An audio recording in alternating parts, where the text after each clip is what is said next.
de la Genèse. La jeunesse. Il y a, ça avait à peu près quels sont les personnages dans la Genèse qui changent de nom en cours de route? Je peux pas répondre là. Ah bon, d'accord. Le premier personnage qui s'appelle Israël. Il s'appelait comment au départ? Il s'appelle Israël. Bonne question. Bonne question.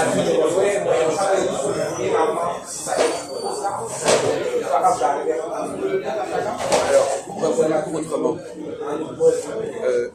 Abraham, il a deux personnalités différentes. Lesquelles? On lui propose deux projets différents à Abraham, successivement. Lesquels? Ah, j'ai oublié le catéchisme. Alors, répétez, rappelez alors là les deux catégories de situations dans lesquelles Abraham se trouve. Abraham, il est c'est un personnage qui change de nom quand il a accepté fonder une famille sur le territoire d'Israël. Il s'appelle Brahms, il s'appelle plus Abraham. Donc son nom change de tonalité. Oui, mais alors quel était le premier projet? Le premier projet, Oui.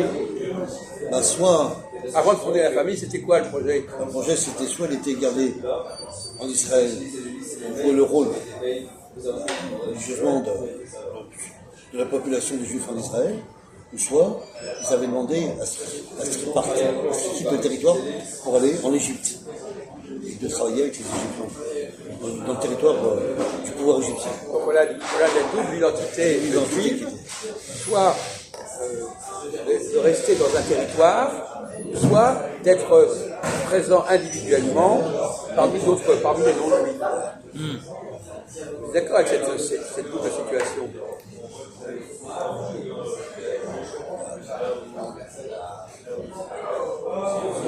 Le premier Abraham, on lui avait proposé de partir, et le deuxième Abraham, on dit non, finalement, tu vas créer un peuple, ton propre peuple, donc on ne lui demande plus d'être avec votre peuple, non, on lui demande de créer son propre peuple.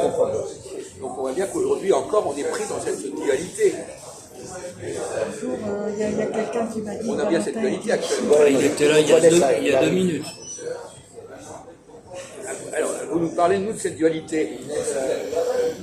C'est facile. Il y a une dualité actuellement de la production de vie dans le monde.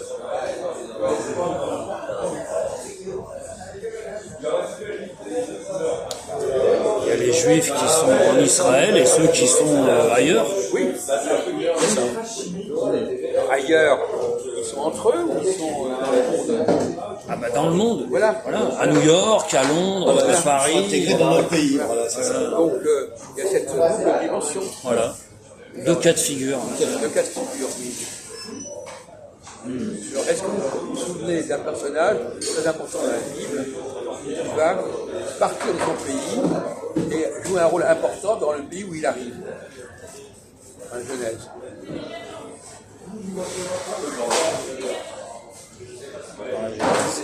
Il est obligé de partir et il va s'installer à l'étranger et là il va jouer un rôle important dans le pays d'accueil.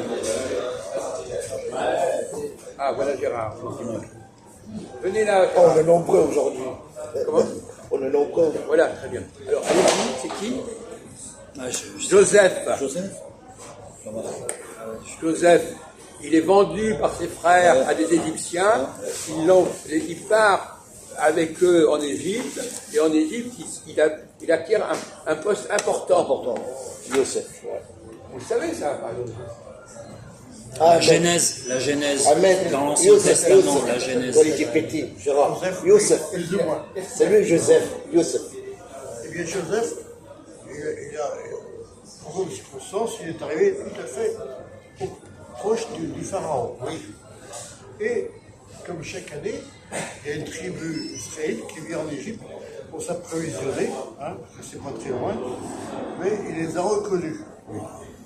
Mais il a fait un stratagème, il ne s'est pas fait reconnaître tout de suite, mais ensuite il s'est fait reconnaître C'est la tribu d'où il venait lui-même.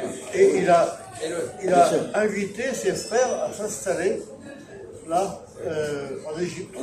Alors justement, mon cher Jean-Marc, cette installation, ça a provoqué quoi au bout du compte? Cette installation des frères de Joseph en Égypte, qu'est-ce que ça a débouché sur quoi? Répondez, vous. Oui, j'ai oublié. On a fait quoi? Oui. La Genèse.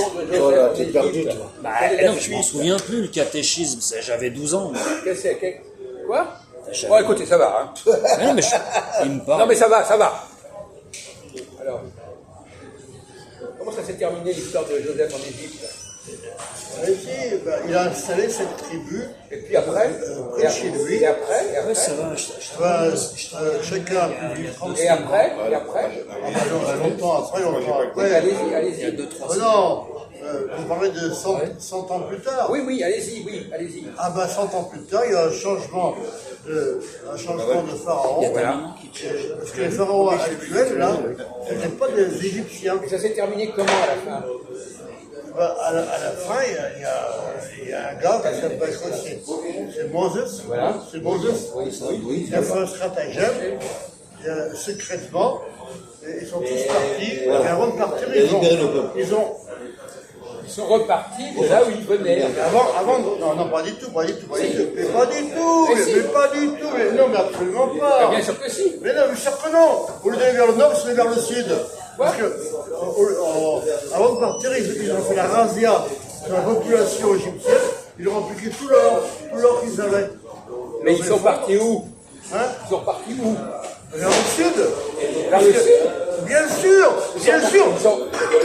Puisque la route du Nord, normalement pour la Palestine, c'était une route militaire égyptienne qui s'est fait attraper. Avec tout leur ils ont emmené illégalement. Donc c'est vers le sud.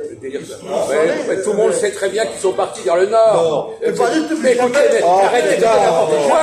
Écoutez là, ils sont remontés vers le nord. Écoutez, on fait ça. Dans le nord.